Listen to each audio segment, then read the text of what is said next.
नमस्कार दोस्तों, आइए जानते हैं आज राजस्थान के दिन भर की ताजा और बड़ी खबरें। आज राजस्थान से पहली खबर है कि बर्खास्त एमएलए कंवरलाल मीणा को मिलेगी। राज्यपाल की माफी बर्खास्त विधायक कंवरलाल की दया याचिका हेतु झालावाड़ एसपी ने थाने से मांगी राय। झालावाड़ के मनोहर थाना में एसडीएम पर पिस्तौल तानने और प्रोबेशनर प्रशासनिक अधिकारी का कैमरा छीनकर तोड़ने के मामले में अदालत द्वारा सजा सुनाए जाने के बाद बर्खास्त विधायक कंवरलाल मीणा की दया याचिका राज्यपाल के समक्ष लंबित है। दया याचिका को लेकर झालावाड़ पुलिस अधीक्षक ने अकलेरा और मनोहर थाना पुलिस से राय मांगी है। झालावाड़ पुलिस अधीक्षक के कार्यालय से थाने को लिखा गया पत्र सोशल मीडिया पर वायरल हो रहा है, जिस पर पूर्व मंत्री टीकाराम जूली ने कटाक्ष करते हुए भारतीय जनता पार्टी पर कंवरलाल मीणा को बचाने का प्रयास करने का आरोप लगाया है।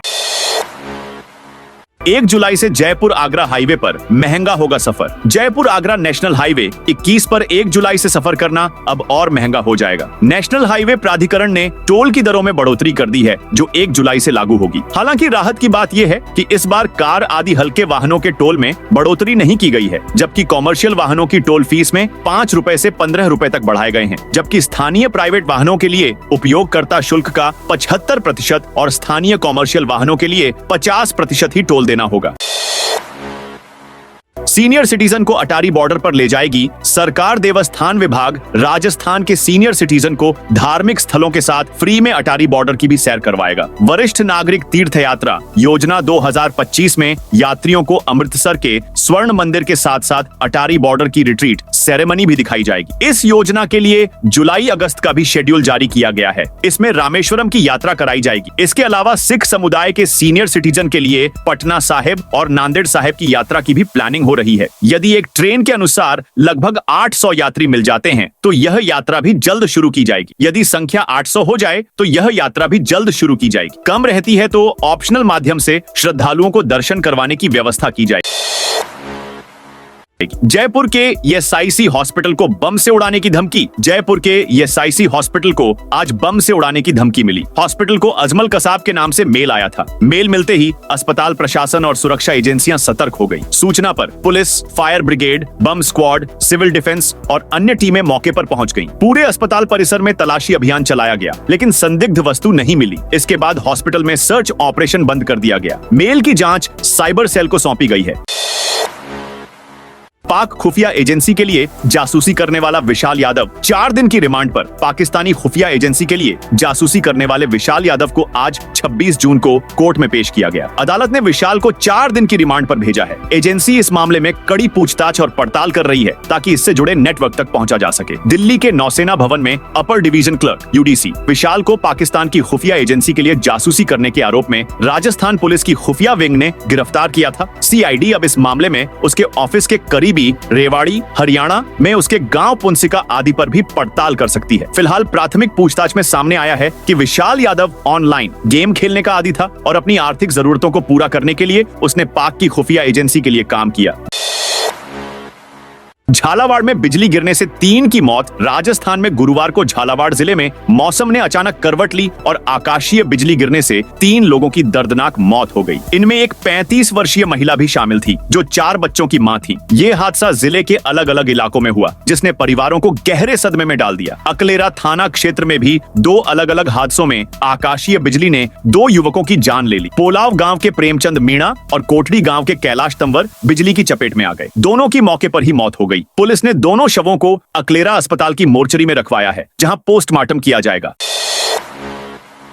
राजस्थान में 2 जुलाई तक होगी झमाझम बारिश। मौसम विभाग जयपुर ने राजस्थान में भारी बारिश को लेकर 1 सप्ताह का पूर्वानुमान जारी किया है। मौसम विभाग के मुताबिक बीकानेर, चूरू, श्रीगंगानगर, हनुमानगढ़, जोधपुर, बाड़मेर, जैसलमेर, जालौर, पाली, सिरोही, फलौदी और बालोतरा जिलों में आज से बारिश का दौर शुरू होगा। 27 से 28 जून के दौरान इन जिलों में तेज बारिश का अलर्ट जारी किया गया है। मौसम विभाग का अनुमान है कि पूर्वी राजस्थान के कोटा, उदयपुर, भरतपुर, अजमेर और जयपुर संभागों के ज्यादातर जिलों में 26 से लेकर 30 जून तक लगातार बारिश जारी रहेगी। वहीं 1 से 30 जून तक बारिश जारी रहेगी। 2 जुलाई के बीच कुछ स्थानों में बारिश होगी। पश्चिमी राजस्थान की बात करें तो बीकानेर, चूरू, श्रीगंगानगर, हनुमानगढ़, जोधपुर, बाड़मेर, जैसलमेर, जालौर, पाली, सिरोही, फलौदी और बालोतरा जिलों में 2 जुलाई के बीच कुछ स्थानों पर तेज बारिश का अनुमान है। 30 जून को कुछ जगहों पर बारिश हो सकती है। 1 और 2 जून को बारिश का तेवर कमजोर पड़ सकता है।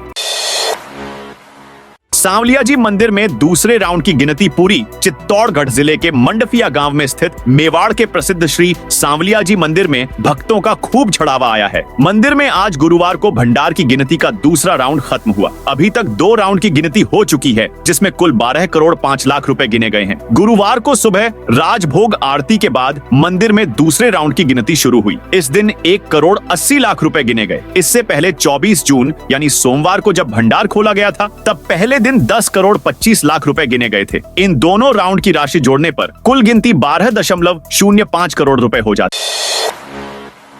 है। उत्तराखंड में नदी में गिरी बस, राजस्थान के 6 लोग लापता। उत्तराखंड के रुद्रप्रयाग में अलकनंदा नदी में एक ट्रैवलर गिर गई। बस में सवार 20 लोगों में से 7 लोग राजस्थान के थे। हादसे में मध्य प्रदेश और गुजरात के 2 लोगों समेत 3 की मौत हो गई है, जबकि 8 घायल हो गए। हादसे में राजस्थान की एक महिला घायल हो गई, जबकि 6 लोग लापता हैं। ये लोग केदारनाथ से दर्शन कर बद्रीनाथ धाम जा रहे थे। इस बीच रुद्रप्रयाग में घोलतीर के पास एक ट्रक ने पीछे से ट्रैवलर को टक्कर मार दी। इससे ट्रैवलर अलकनंदा में जा गिरी।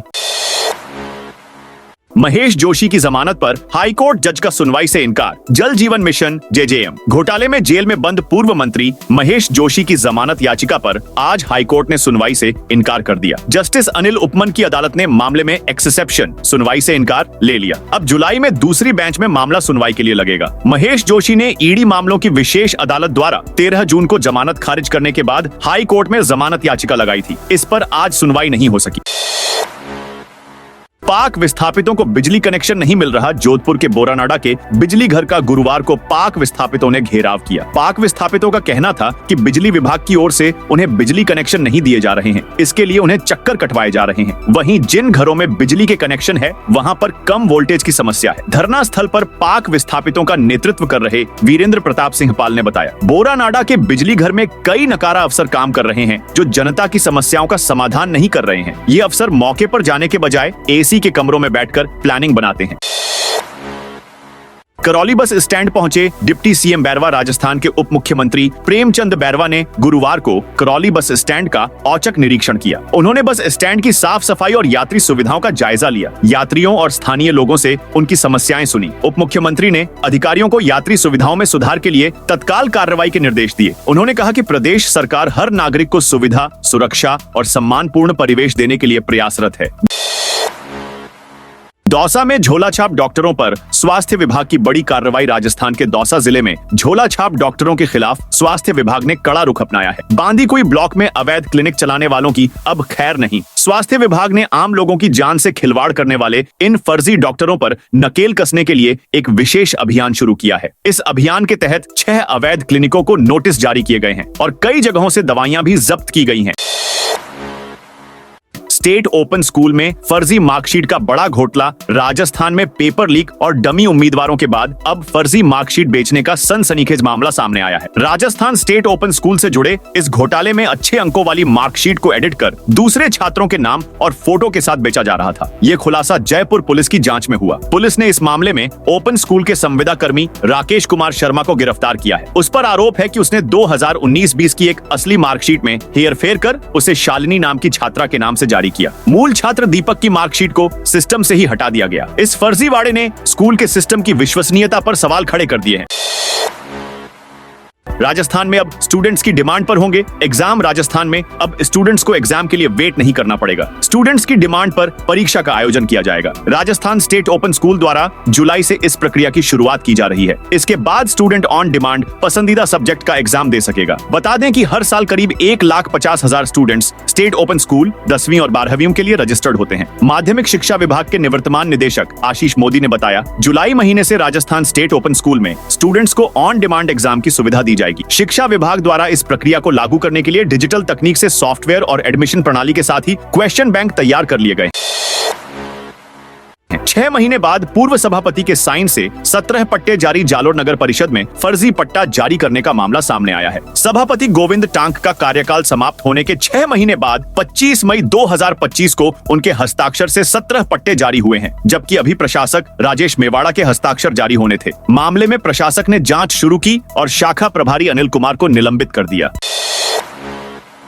रिश्वतखोर वागदरी वीडियो सस्पेंड। डूंगरपुर की पंचायत समिति वागदरी के वीडियो ऋतिक कुमार पटेल को सस्पेंड कर दिया है। एसीबी ने 2 दिनों पहले उसे 5,000 रुपए की रिश्वत लेते रंगे हाथों गिरफ्तार किया था। आरोपी वीडियो प्रधानमंत्री आवास योजना की किश्त जारी करने की एवज में रिश्वत मांग रहा था। डूंगरपुर पंचायत समिति के विकास अधिकारी ने गुरुवार को रिश्वतखोर वागदरी ग्राम विकास अधिकारी ऋतिक कुमार पटेल को निलंबित करने के आदेश दिए हैं। वीडियो को निलंबन समय के दौरान जिला परिषद के पंचायत प्रकोष्ठ में उपस्थिति के आदेश दिए हैं।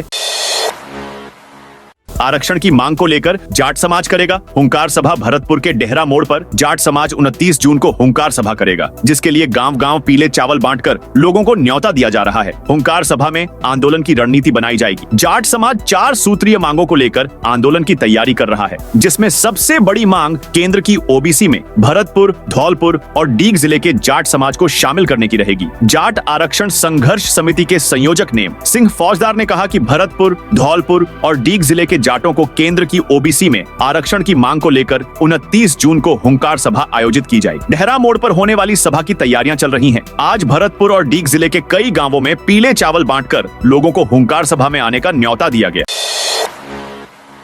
मेडिकल अनफिट ड्राइवर राजस्थान में बस चला रहे। राजस्थान हाईकोर्ट ने अनफिट ड्राइवर्स को रूट पर चलाने के रोडवेज के आदेश पर रोक लगा दी है। जस्टिस सुदेश बंसल की अदालत ने यह रोक छतर सिंह व अन्य की याचिका पर सुनवाई करते हुए लगाई। अदालत ने कहा, रोडवेज का यह आदेश यात्रियों की जान खतरे में डालने वाला है। याचिका में कहा गया था कि अलवर चीफ मैनेजर ने बिना मेडिकल बोर्ड की रिपोर्ट के अनफिट ड्राइवर्स की रूट पर ड्यूटी लगा दी है, जबकि नियमों के तहत मेडिकल अनफिट ड्राइवर को हैवी ड्यूटी बस चलाने की नहीं दी जा सकती है। उन्हें लाइट ड्यूटी जैसे बुकिंग विंडो, टाइम कीपर, सुरक्षा गार्ड, मेंटेनेंस और लिपिकीय कार्य में लगाया जा सकता है। साइबर फ्रॉड रोकने के लिए पुलिस की कार्रवाई। दौसा जिले की महुआ थाना पुलिस ने साइबर फ्रॉड की रोकथाम के लिए संदिग्ध बैंक अकाउंट होल्डर्स के खिलाफ कार्रवाई की है। डिप्टी एसपी मनोहर लाल मीणा के सुपरविजन में थाना अधिकारी राजेंद्र कुमार की टीम ने कार्रवाई करते हुए 5 बैंक अकाउंट होल्डर्स को गिरफ्तार किया है। इस संबंध में पुलिस उनसे पूछताछ में जुटी है। गोविंद देव जी मंदिर में बदलेगी दर्शन व्यवस्था। जयपुर के गोविंद देव जी मंदिर में अब हर रविवार, एकादशी, कार्तिक महीने और प्रमुख त्योहारों पर दर्शन की व्यवस्था बदली गई है। खाटू श्याम जी, सांवलिया सेठ और सालासर बालाजी मंदिर जैसी दर्शन व्यवस्था गोविंद देव जी मंदिर में भी लागू की जा रही है। इसमें श्रद्धालु लगातार चलते हुए दर्शन कर सकेंगे। मंदिर प्रशासन ने श्रद्धालुओं की बढ़ती संख्या और दर्शन में लगने वाले समय को देखते हुए पुलिस प्रशासन से चर्चा कर यह व्यवस्था लागू करने का निर्णय लिया है। गुरुवार को police commissioner Biju George Joseph ने सुगम दर्शन व्यवस्था का पोस्टर लॉन्च किया। उन्होंने बताया, महीने में कम से कम 6 दिन इस व्यवस्था से श्रद्धालुओं को बेहतर अनुभव मिलेगा। सभी से व्यवस्था में सहयोग की अपील की। रेजिडेंट्स की हड़ताल के विरोध में उतरे सीनियर डॉक्टर्स। उदयपुर के आरएनटी मेडिकल कॉलेज के पीजी हॉस्टल में डॉक्टर रवि शर्मा की मौत के बाद शुरू हुआ रेजिडेंट डॉक्टर्स का आंदोलन 8वें दिन भी जारी है। पिछले 2 दिनों से 4 रेजिडेंट डॉक्टर्स भूख हड़ताल पर बैठे हैं। रेजिडेंट्स का कहना है कि जब तक उनकी मांगे पूरी नहीं होंगी, हड़ताल जारी रहेगी। रेजिडेंट्स की हड़ताल के विरोध में गुरुवार को सीनियर डॉक्टर्स मैदान में उतर आए। उन्होंने आरएनटी मेडिकल कॉलेज में रैली निकालकर रेजिडेंट्स से हड़ताल खत्म कर हॉस्पिटल ज्वाइन करने की अपील। उदयपुर में आज निकलेगी जगन्नाथ रथ यात्रा। उदयपुर के जगदीश चौक से निकलने वाली भगवान जगन्नाथ स्वामी की रथ यात्रा को लेकर आयोजकों और पुलिस प्रशासन ने तमाम तैयारियां पूरी कर ली हैं। रथ यात्रा 27 जून को दोपहर 3 बजे 21 बंदूकों की सलामी के साथ रवाना होगी और भगवान को नगर भ्रमण के दौरान जगह जगह स्वागत किया जाएगा। रथ यात्रा में भगवान जगन्नाथ स्वामी, माता महालक्ष्मी, दानी राय जी की श्रृंगारित मनमोहन प्रतिमाएं राजसी कपड़े धारण किए हुए चांदी के रथ में सवार होकर उदयपुर नगर के भक्तों को दर्शन देने शाही लवाजमे के साथ निकलेंगे। सीमा सुरक्षा बल ने चलाया नशा मुक्त भारत अभियान। नशा मुक्त भारत अभियान के तहत 38वीं वाहिनी सीमा सुरक्षा बल बीएसएफ ने अभियान चलाया। क्षेत्रीय मुख्यालय सीमा सुरक्षा बल जैसलमेर उत्तर के द्वारा सरहदी गांव बाहला में डीआईजी बीएसएफ योगेंद्र सिंह राठौर के निर्देशन व कार्यवाहक कमांडेंट इंद्रेश कुमार यादव के नेतृत्व में नशा उन्मूलन जागरूकता कार्यक्रम का आयोजन किया गया। इस कार्यक्रम का उद्देश्य सीमावर्ती ग्रामीणों में मादक पदार्थों के दुष्प्रभावों के प्रति जागरूकता फैलाना व समाज को नशा मुक्त बनाने के लिए प्रेरित करना था। इस अवसर पर सीमा सुरक्षा बल बीएसएफ के अधिकारियों एवं जवानों द्वारा ग्रामीणों को नशा न करने व इसके विरुद्ध समाज को एकजुट करने का संदेश दिया गया।